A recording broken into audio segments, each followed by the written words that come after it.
बच्चों सुप्रभात। आज हम सत्री सानच प्रत्यय के विषय में पढ़ेंगे। देखिए, इन प्रत्ययों को लेकर सभी बच्चों के मन में बड़ा ही डर रहता है और इन प्रत्ययों को समझने में भी बड़ा ही उनको कष्ट आता है। लेकिन आज हम इनको इस कदर आसानी से समझाएंगे कि आपको लगेगा कि ये प्रत्यय भी बड़े आसान तरीके से प्रयोग किए जा सकते हैं। ठीक है, देखिए दो हैं, सत्री और सानच। सत्री, देखिए दो तरह की धातु होती है, एक परस्मयी पदी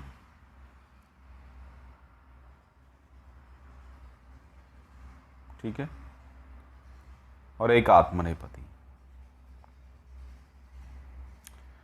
तो जो दूसरों के लिए प्रयुक्त की जाती हैं वो परस्मयी पदी और आत्मनेपदी जो स्वयं के लिए प्रयुक्त की जाती हैं वो आत्मनेपदी। या ऐसे कहिए कि जो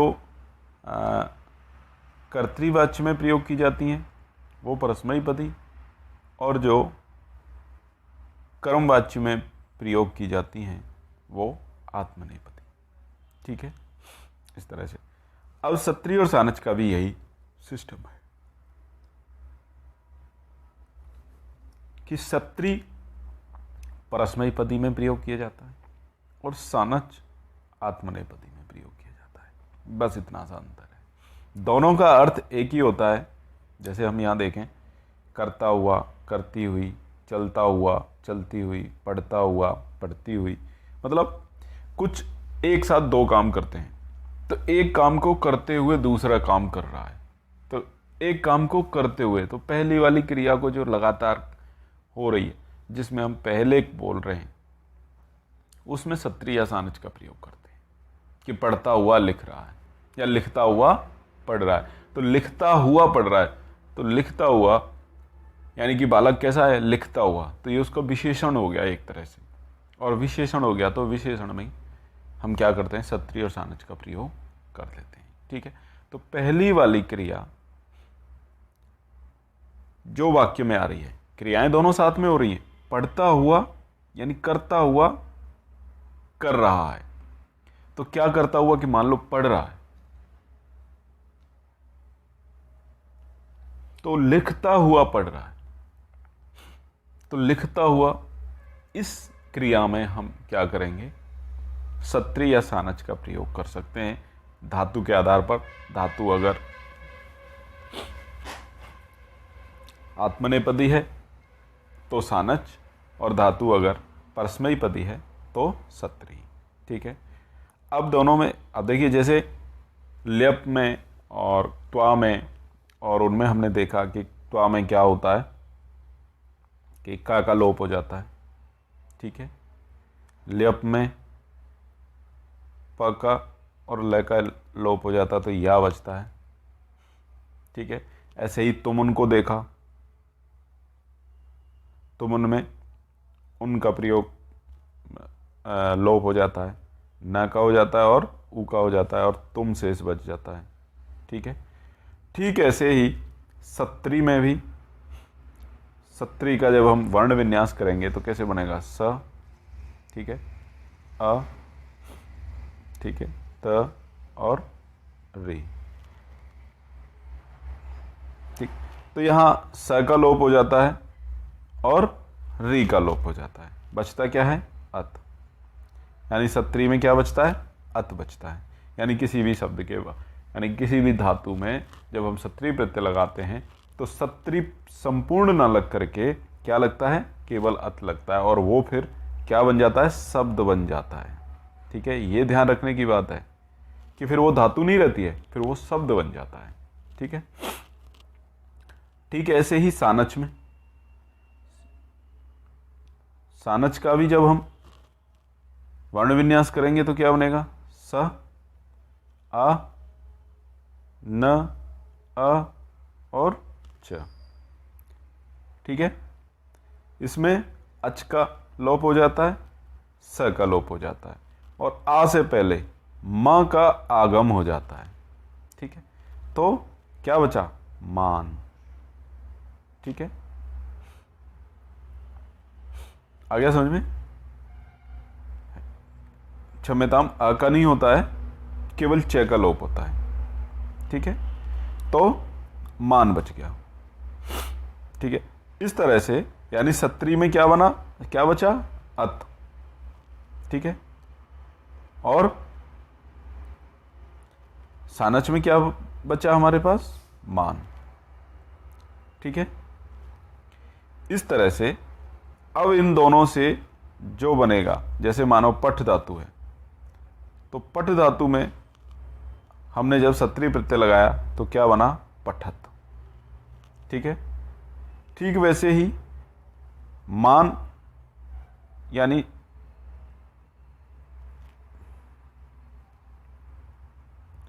सानच प्रत्यय लगाएंगे तो मान बचेगा सानच में।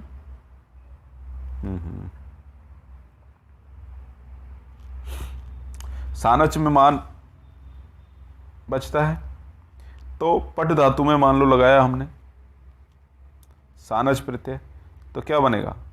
पठमान। ठीक है, तो पठमान शब्द बनेगा। तो यानी ये शब्द बन गया, और इसके शब्द शब्द की तरह रूप चलेंगे, यानी स्त्रीलिंग में भी चलेंगे, पुल्लिंग में भी चलेंगे, और नपुंसकलिंग में भी चलेंगे। ठीक है, यानी कि जैसे राम है, रामौ रामा, ऐसे ही बनेगा पठमान है, पठमानौ पठमाना। ठीक वैसे ही बनेगा। ठीक है, ये आगे हम देख भी लेंगे। ठीक है, ये देखिए, और हाँ, ये एक विशेष चीज, यानी अभी मैंने बताया था कि इनका अब विशेषण के रूप में प्रयोग होगा, यानी ये अपने आप में क्या होंगे? विशेषण होंगे। ठीक है, जैसे बताया कि बालक पढ़ता हुआ, बालक लिखता है। पढ़ता हुआ, तो बालक कैसा है? पढ़ता हुआ, तो बालक विशेष्य हो गया, विशेष्य हो गया। और पढ़ता हुआ क्या हुआ? उसका विशेषण हो गया कि बालक कैसा है? पढ़ता हुआ है, काला है, पीला है, गोरा है, मतलब पढ़ता हुआ है, तो विशेषण क्या हुआ? पढ़ता हुआ। ठीक है, अब यहां इस चीज को देख सकते हैं हम कि देखिए यहां उदाहरण दिए हुए हैं कि स्त्रीलिंग में कैसे बनेगा, पुल्लिंग में कैसे बनेगा, और नपुंसकलिंग में कैसे बनेगा। पठ में सत्री प्रत्यय लगा तो अत लग के पुल्लिंग में जब शब्द बना तो पठन हो गया, स्त्रीलिंग में हुआ तो पठन थी, नपुंसकलिंग में पठत। ठीक है, ठीक वैसे ही लिख धातु से लिखन, लिखंती, लिखत। ठीक है, हस में सत्री प्रत्यय लगाया तो हसन, हसंती, हसत। ऐसे ही सेव धातु, अब सेव धातु क्या है? आत्मनेपदी है, तो सानच प्रत्यय लगेगा, सानच में मान शेष रहता है, तो सेव माना, सेव माना। स्त्रीलिंग में क्या बन जाएगा? सेव माना, और नपुंसकलिंग में सेव मानम। ऐसे ही मुद धातु है, मोद माना, मोद माना, मोद मानम। वृद्ध धातु है, तो वर्तमान, वर्तमाना, वर्तमानम। ठीक है, इस तरह से हम समझ सकते हैं कि किस तरह से स्त्रीलिंग, पुल्लिंग, नपुंसकलिंग तीनों लिंगों में वो रूप चलने लगता है, क्योंकि वो अब धातु से क्या बन गया है? शब्द बन गया है, यानी अब वो क्रिया नहीं रहा है, वो शब्द बन गया है। उसके साथ विभक्त क्रिया रहता है, तो तीन पुरुषों में रूप चलते हैं, प्रथम पुरुष, मध्यम पुरुष, उत्तम पुरुष। लेकिन जब शब्द हो जाता है तो उसके सात विभक्तियों में रूप चलते हैं, प्रथमा, द्वितीया, तृतीया, चतुर्थी, पंचमी, सप्तमी और सम। ठीक है, इस तरह से तो वाक्य के प्रयोग करते हुए, वाक्य में प्रयोग करते हुए सत्री सानच प्रत्यांत शब्दों में उसी लिंग में विभक्ति तथा वचन का प्रयोग होता है जो विशेष्य का होता है। ये अभी मैंने बताया कि ये क्या हो जाते हैं? ये सब क्या हो गए? विशेषण हो गए, विशेषण। ठीक है, विशेषण। और विशेष्य क्या होता है? कर्ता। ठीक है, विशेष्य क्या है? कर्ता। और ये विशेषण हो गया, सत्री सानस से बना हुआ शब्द। तो जो कर्ता का लिंग वचन विभक्ति होगा वही विशेषण का भी होगा, यानी कि सत्री सानच वाले शब्द का भी होगा। जिस धातु में सत्री सानच का प्रयोग किया गया और वो धातु से शब्द बन गया है, उस शब्द का लिंग वचन विभक्ति वही होगा जो कर्ता का होगा, विशेष्य का होगा। यानी विशेषण विशेष्य भाव आ जाता है, तो जो विशेषण का लिंग वचन विभक्ति है वही विशेष्य का होगा, जो विशेष्य का है वही विशेषण का होगा, क्योंकि इन दोनों का मेल है, ये दोनों एक जैसे ही आएंगे। ठीक है, ये जैसे उदाहरण भी दिया है, पिता गच्छन्तम पुत्रम भोजनाय कथति। और देखिए पुत्रम, पुत्रम में द्वितीय विभक्ति है, ठीक है, और एक वचन है। तो गच्छत, गच्छत शब्द से बना गच्छन पुल्लिंग में, तो गच्छन में हम द्वितीय में एक वचन लेंगे, द्वितीय विभक्ति का एक वचन लेंगे, तो क्या बनेगा, गच्छन्तम। इसलिए पुत्रम गच्छन्तम, तो गच्छन्तम पुत्रम। ठीक है, विशेषण पहले आएगा और विशेष्य बाद में आएगा। तो जैसा विशेषण वैसा विशेष्य, जैसा विशेष्य वैसा विशेषण। ठीक है, तो अर्थ आप समझ ही सकते हैं कि पिता ने गच्छन्तम पुत्रम, जाते हुए पुत्र को, भोजनाय कथयति, भोजन के लिए कहता है, यानी पिता जाते हुए पुत्र को भोजन के लिए कह रहा है। ठीक है, अन्य उदाहरण भी देख सकते हैं, जैसे देखिए, विद्यालयम गच्छन्ति भी बाला भी मार्गे कपोतः दृष्टा। विद्यालयम गच्छन्ति भी, विद्यालय के लिए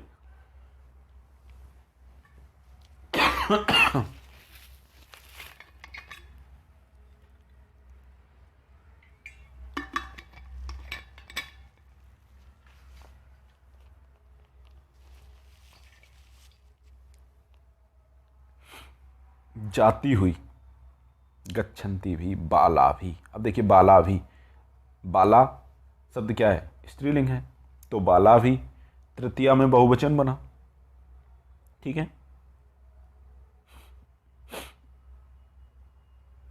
तृतीया विभक्ति में बहुवचन है क्या, बाला भी। तो ठीक वैसे ही गच्छन्ति भी तृतीया का बहुवचन। तो विद्यालय को जाती हुई बालिकाओं ने क्या देखा, मार्गे कपोता दृष्टा, रास्ते में कपोता हमारे कबूतर देखे गए। ठीक है, ऐसे ही माता सेव मानाय पुत्राय, सेव मानाय पुत्राय। अब देखिए पुत्र से चतुर्थी में बनता है पुत्राय। ठीक है,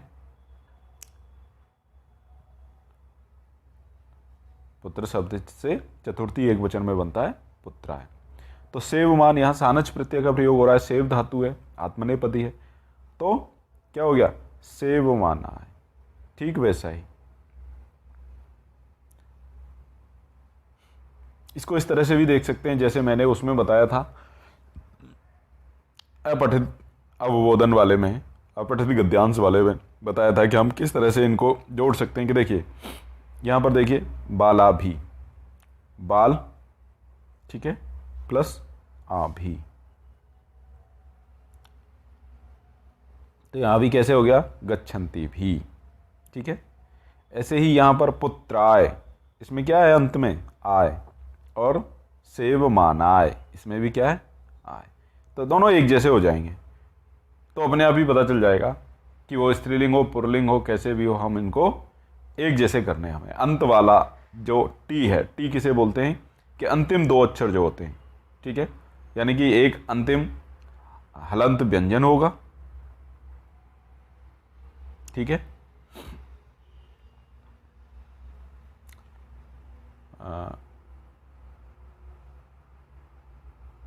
ठीक है, और उससे पहले एक स्वर होगा। जैसे इसमें देखिए पुत्राय, तो पु, ठीक है, त र, अ और ये। ठीक है, तो ये अंतिम वाला और ये, तो दोनों ही अंतिम जो होंगे इन दोनों को ही हमें मिला करके चलना है। कुल मिला के बात ये है। ठीक है, ऐसे देखिए मोदमानस्य जनस्य, तो जनस्य में षष्ठी विभक्ति, ठीक है, एक वचन है, तो मोदमाना शब्द में भी क्या हो जाएगा, षष्ठी एक। और नहीं तो अंतिम वाला देख लिए, अस्य यहां भी है और अस्य यहां भी है, इस तरह से मिला करके देख सकते हैं। ठीक है, सह उच्चई पश्यन पतति, उच्चई पश्यन देखते हुए, सह। अब देखिए सह क्या है, प्रथमा एक वचन, प्रथमा का एक वचन है, तो ठीक ऐसे ही यहां पश्यन शब्द है तो उसमें पश्यत शब्द है। ठीक है, शब्द क्या है, पश्यत। पश्यत शब्द में पुल्लिंग में जब बनाएंगे तो एक वचन प्रथमा में पश्यन बनेगा, तो सह उच्चई पश्यन पतति। ठीक है, ऐसे ही चलंती बालिका, तो यहां बालिका भी प्रथमा एक वचन है, तो चलंती भी प्रथमा एक वचन हो गया। सा कम पश्यंती गच्छति, यहां भी देखिए सा प्रथमा एक वचन है, तो पश्यंती भी प्रथमा एक वचन हो गया। ठीक है, अब इस तरह से इनके और उदाहरण आप देख सकते हैं कि पुल्लिंग, स्त्रीलिंग, नपुंसकलिंग में देखिए गम से सत्री प्रत्यय किया तो बना गच्छत, और गच्छत बना तो गच्छत का अर्थ हुआ जाता हुआ, ठीक है, या जाती हुई। तो पुल्लिंग में कैसे बनेगा, गच्छन। स्त्रीलिंग में कैसे बनेगा, गच्छन्ति। नपुंसकलिंग में कैसे बनेगा, गच्छत। ठीक है, ये ध्यान रखना, गच्छत में क्या है, हलंत है। ठीक है, ठीक ऐसे ही दृश्य धातु से सत्री प्रत्यय करेंगे तो क्या बनेगा, पश्यत, क्योंकि दृश्य को पश्य आदेश हो जाता है। ठीक है, इसलिए पश्यत बनता है, पश्यति, पश्यत है, पश्यन्ति। ठीक वैसे ही जब सत्री प्रत्यय करेंगे तब भी कैसे बनेगा, पश्यन, पश्यन्ति, पश्यत। ठीक है, दा धातु से सत्री प्रत्यय करेंगे तो ददत शब्द बनेगा, अर्थ हुआ देता हुआ। यच्छन, इसमें भी यच आदेश हो जाता है, यच्छन्ति, यच्छत। ठीक है, पा धातु से सत्री प्रत्यय करेंगे तो पिबत शब्द बनेगा, और शब्द की तरह इसके रूप चलेंगे और पीता हुआ अर्थ बनेगा, और पिबन, पिबंती, पिबत, यानी पुल्लिंग, स्त्रीलिंग, नपुंसकलिंग। ठीक है, ठीक ऐसे ही भू धातु से सत्री प्रत्यय करेंगे तो भवत शब्द बनता है। ठीक है, और भवन पुल्लिंग में, स्त्रीलिंग में भवंती, और नपुंसकलिंग में भवत। ठीक है,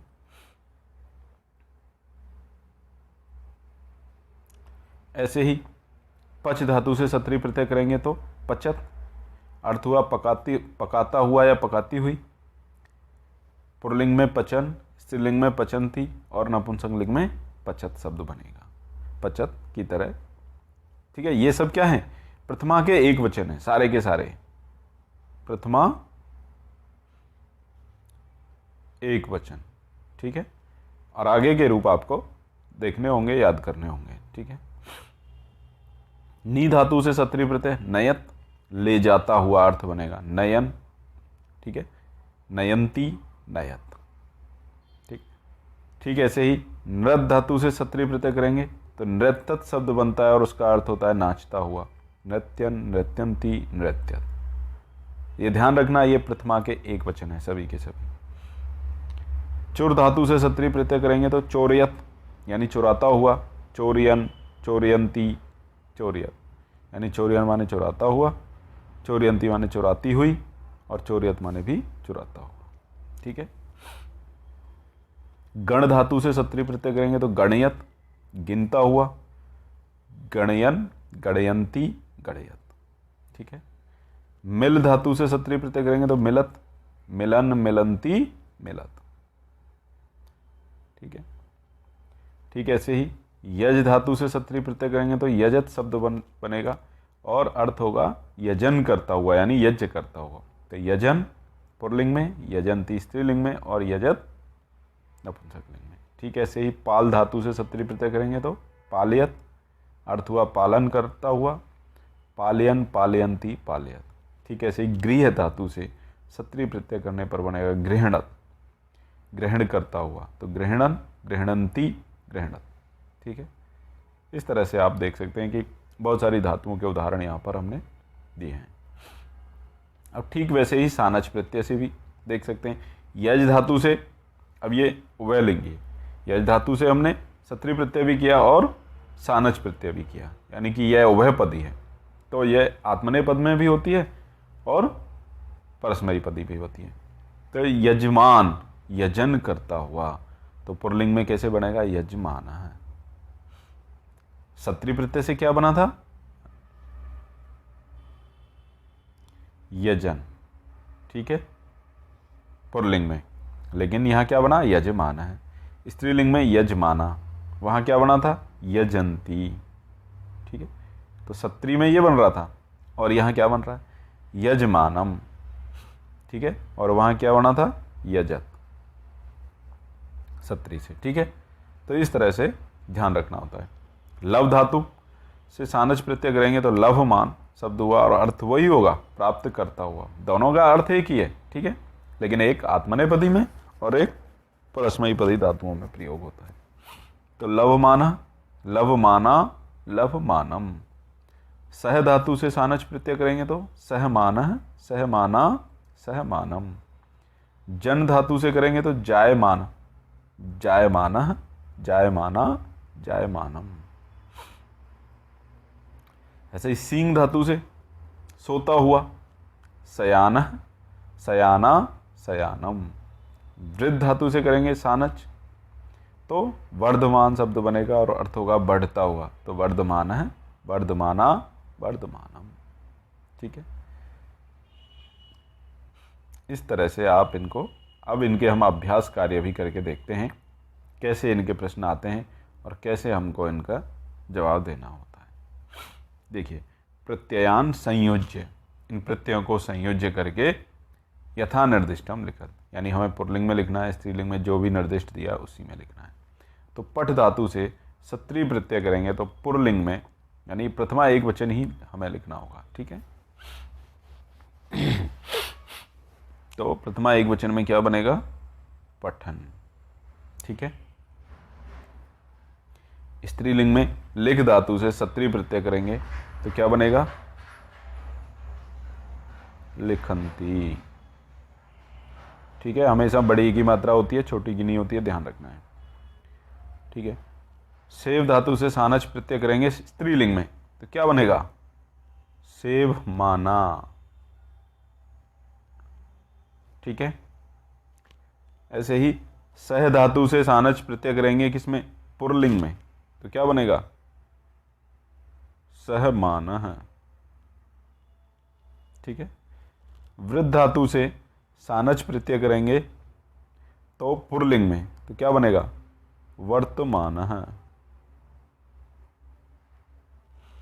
ठीक है, हस धातु से सत्री प्रत्यय करेंगे स्त्रीलिंग में तो क्या बनेगा? हसंती। ठीक है, इस तरह से। अब देखिए और दूसरा,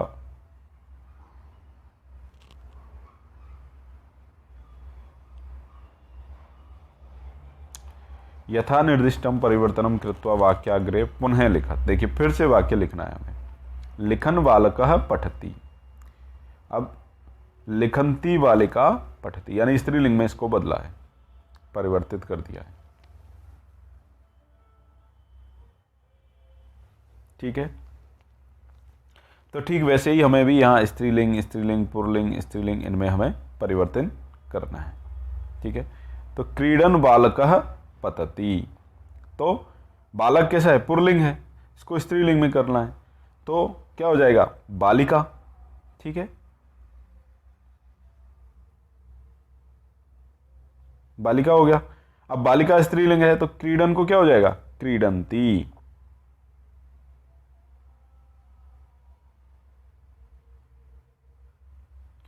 क्रीडंती बालिका पतति।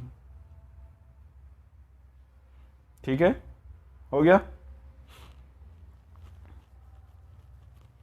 क्रीडंती बालका पतति। ठीक है, ऐसे ही अब उपविशन छात्र हसति, ये भी स्त्रीलिंग में करना है, तो छात्र से क्या बन जाएगा, छात्रा। ठीक है, ये भी एक वचन है, ये भी एक वचन, ये भी प्रथमा है, ये भी प्रथमा, तो छात्रा। अब उपविशन से क्या हो जाएगा, उपविशन्ति।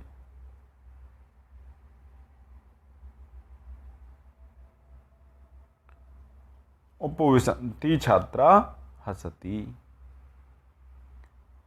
ठीक है, दूसरी वाली क्रिया में कोई फर्क नहीं पड़ेगा, जितना भी होगा ये विशेषण विशेष्य है, ये विशेष्य है, ये विशेषण है। ठीक है,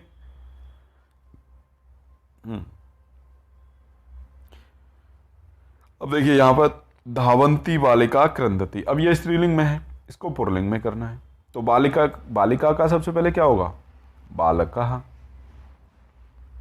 भाई पहले विशेष्य को करिए, फिर अब जो भी विशेष्य है उसका विशेषण, धावंती बालकः, तो धावन हो जाएगा पुल्लिंग में। ठीक है, धावन बालकः क्रंदती।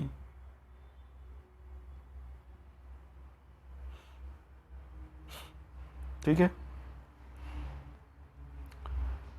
अच्छा इसको स्त्रीलिंग में करना है, सह चलन खादति। सह, तो सह को स्त्रीलिंग में क्या होगा, सा। सह माने वह है, सा माने वह है। चलन तो चलंती,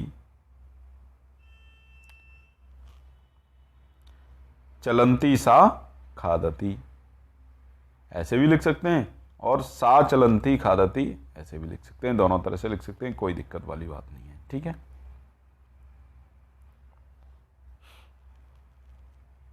अब देखिए ये स्त्रीलिंग में है, अहम नृत्यन, क्षमा कीजिए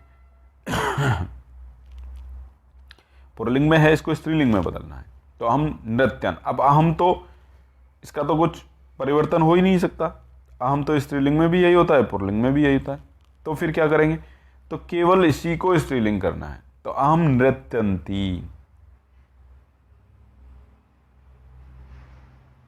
न गायामि।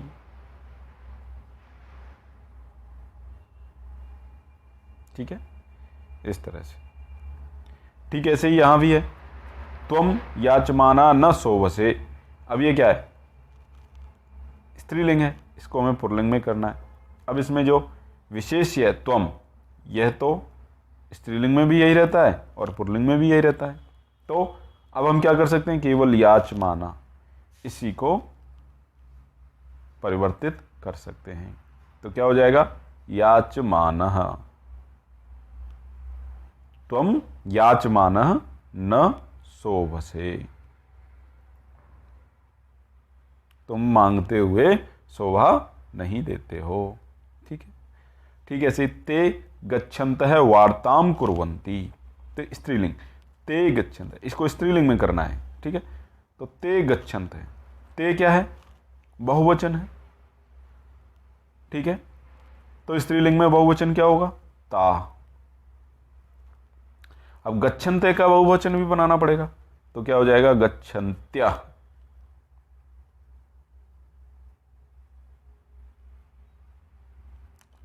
ठीक है, गच्छन्त्य वार्ताम कुर्वन्ति।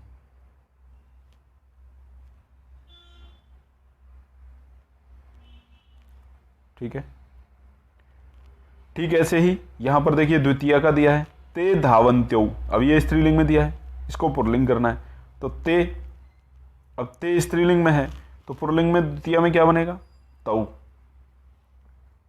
यहां धावन्त्यौ है, तो यहां क्या हो जाएगा, धावन्तौ। और भ्रमतः है। ठीक है, इस तरह से हमें देखना है कि जिस लिंग वचन विभक्ति में विशेष्य होगा उसी में विशेषण होगा, जिसमें विशेष्य होगा उसी में विशेषण होगा। ठीक है, अब विशेषण क्या है, सत्री सानस से बना हुआ शब्द है।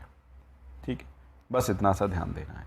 अब देखिए आगे का देखेंगे, सत्री प्रत्यांत, गच्छत गच्छन्ति शब्दयोः रूपाणि दृष्ट्वा पठत लिखन्ति, इस तरह के पठत का भी बनेगा, लिखत का भी बनेगा, पठंती का, लिखंती का इत्यादि शब्दानाम रूपलेखनस्य अभ्यासम कुर्वत। यानी इनको देख करके आपको क्या करना है कि जैसे ये गच्छत शब्द का दिया है, ठीक है, तो गच्छत से ही और भी शब्द जैसे लिखत है ये बन जाएगा, ठीक है, और भी बहुत सारे शब्द बन जाएंगे, चलत का बन जाएगा, ठीक है, पठत का बन जाएगा,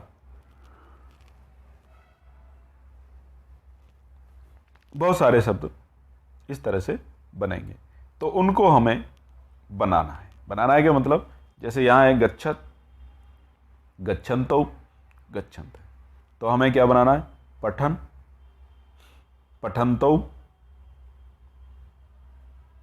और पठन्त है, यानी पठ धातु से जो शब्द बना पठत, उस शब्द के लिखने हैं। ऐसे ही चल धातु से, यानी अलग अलग धातुओं से, बहुत सारी धातुओं से आपको लिखना है, ठीक है, ये सब है। तो गच्छन्तम द्वितीया में क्या बनेगा, और गच्छन्तौ गच्छत है, तृतीया में क्या बनेगा, गच्छता, गच्छद्भ्याम, गच्छत भी, ठीक है। तो ऐसे ही चतुर्थी, पंचमी, ठीक है, गच्छते, गच्छद्भ्याम, गच्छद्भ्यय, गच्छत, गच्छद्भ्याम, गच्छद्भ्यय, गच्छतय, गच्छतो, गच्छताम, गच्छति, गच्छतो, गच्छत्सु, इस तरह से हे गच्छन, हे गच्छन्तौ, हे गच्छन्त, यानी कि इसके सारे के सारे रूप 21 रूप बनेंगे, यानी 7 विभक्तियों में बनेंगे। ठीक वैसे ही गच्छन्ति यानी स्त्रीलिंग के भी दे रखे हैं, तो उनको भी आप कर सकते हैं। तो प्रथमा, द्वितीया, तृतीया, चतुर्थी, पंचमी, षष्ठी, सारे रूप इसमें दिए हुए हैं, इनको आपको पढ़ना है। और ठीक वैसे ही शब्द दूसरी धातुओं से जो बनते हैं वो इसके जैसे बनने वाले शब्द आपको बनाने हैं। अब आगे देखिए, कोष्टके प्रदत्त शब्दानाम उचित प्रयोगेण। अब यहाँ कोष्टक में शब्द दे रखे हैं, उनका उचित प्रयोग यहाँ पर करना है, ठीक है, और रिक्त स्थानों की पूर्ति करनी है। देखिए, बालिकाया पुस्तकम कुत्र अस्ति। अब देखिए, बालिकाया, बालिका शब्द है, इसमें बालिकायाः में षष्ठी विभक्ति, ठीक है, षष्ठी विभक्ति। एक तो तरीका यही है कि षष्ठी विभक्ति कौन सा वचन है, एक वचन है, ठीक है, तो हमें क्या करना है, पठंती शब्द का षष्ठी विभक्ति में एक वचन देखना है। क्योंकि पहले हमने यहाँ देखा कि किस तरह से बनते हैं, तो यहाँ देखिए षष्ठी विभक्ति, षष्ठी विभक्ति का एक वचन गच्छन्त्या। तो या तो हमें ये सारे रूप याद हों तो हम सीधा सीधा लिख देंगे, क्या लिख देंगे, गच्छन्त्या, गच्छन्त्या बालिकायाः पुस्तकम कुत्र अस्ति। जाती हुई बालिका की पुस्तक कहाँ है, ठीक है।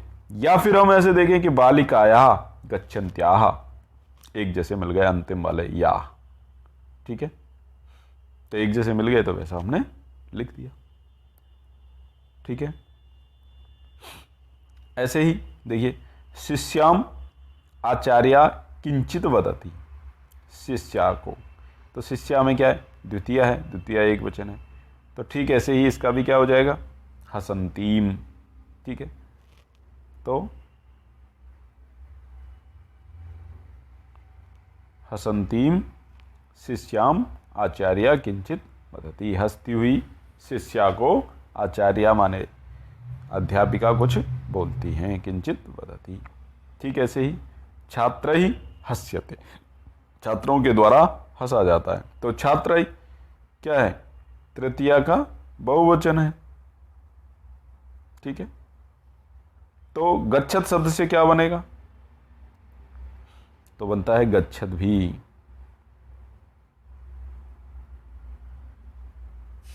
ठीक है, गच्छत भी छात्र ही, जाते हुए छात्रों के द्वारा हंसा जाता है, ठीक, ठीक ऐसे ही कलिका नाम सौंदर्यम अपूर्वम वर्तते। अब कलिका नाम क्या है, षष्ठी का बहुवचन है,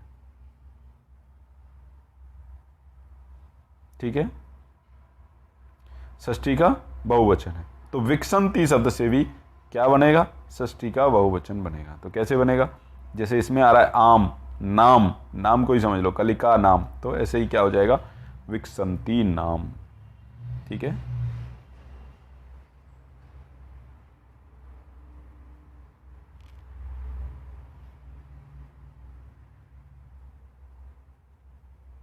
ठीक है। विकसंती नाम कलिका नाम सौंदर्यम अपूर्वम वर्तते।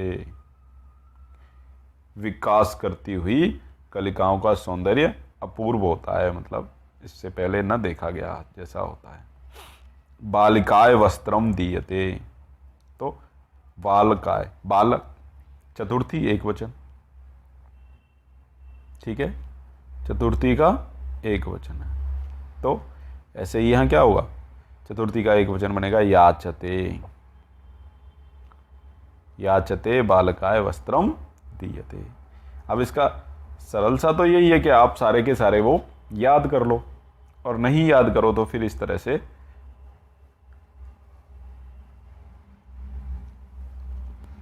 आपको ध्यान रखना पड़ेगा, ठीक है, इस तरह से।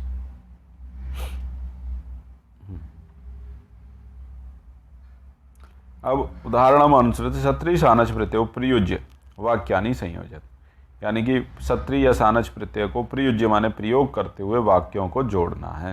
यानी दो वाक्य बताए हैं, उनमें से एक वाक्य उन दोनों का एक बनाना है, ठीक है। तो जैसे यहाँ पर बालिका गच्छति सा क्रीडति, यानी बालिका जाती है और वह खेलती है, ठीक है। तो हमें सा को हटा देना है, क्योंकि दो कर्ता हो रहे हैं दो वाक्यों में, तो हमें एक वाक्य में लिखना है, तो कर्ता हमारे पास एक ही रहेगा, तो जो मुख्य कर्ता है उसको हम रखेंगे, ठीक है।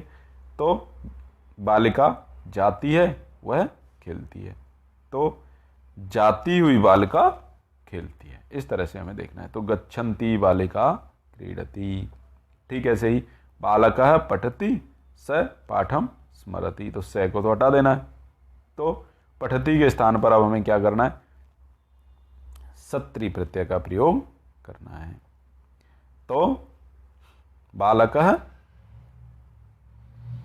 इन दोनों को हटा करके क्या लिख देंगे, तो बालक से पहले भी लिख सकते हैं, बाद में भी लिख सकते हैं। तो पहले लिखेंगे तो पठन बालकः पाठम स्मरति, ठीक है, पठन बालकः पाठम स्मरति, ठीक है, इस तरह से हो जाएगा। ऐसे ही शिशु चलति सह हसति, तो चलन शिशु, ठीक है, हसति, क्योंकि इसमें से दूसरे कर्ता की तो आवश्यकता है ही नहीं, हमें एक ही वाक्य बनाना है, एक वाक्य बनाना है तो कर्ता हमारे पास एक होना चाहिए।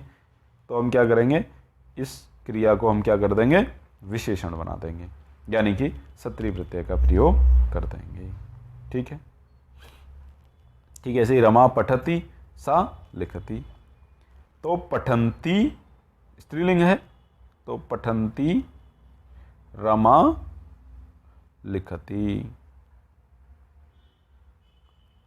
ठीक है, इस तरह से, ठीक है। ऐसे ही साधु उपदिशति स ज्ञान वार्ताम करोति, तो साधु कैसा है, पुल्लिंग है, तो उपदिशति से क्या बनेगा, उपदिशन,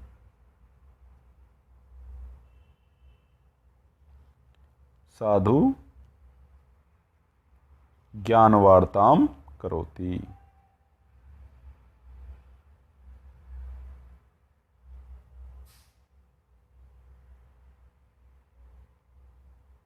ठीक है, इस तरह से।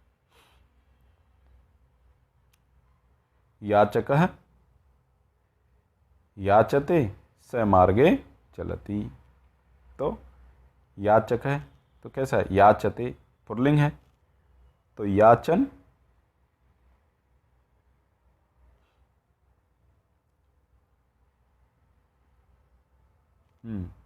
इसमें सानच प्रत्यय आएगा, ठीक है, याच धातु में, तो क्या बनेगा,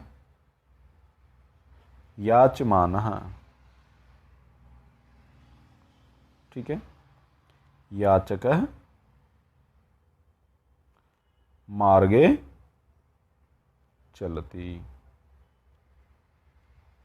ठीक है, इस तरह से आप देख सकते हैं। तो इस तरह से आपके ये सत्री सानच के बहुत सारे उदाहरण भी हो गए, और इनको आपको याद करना चाहिए। अगर आप एक बार याद कर लेंगे तो फिर कुछ भी आपसे समस्या नहीं होगी आपके साथ, ठीक है।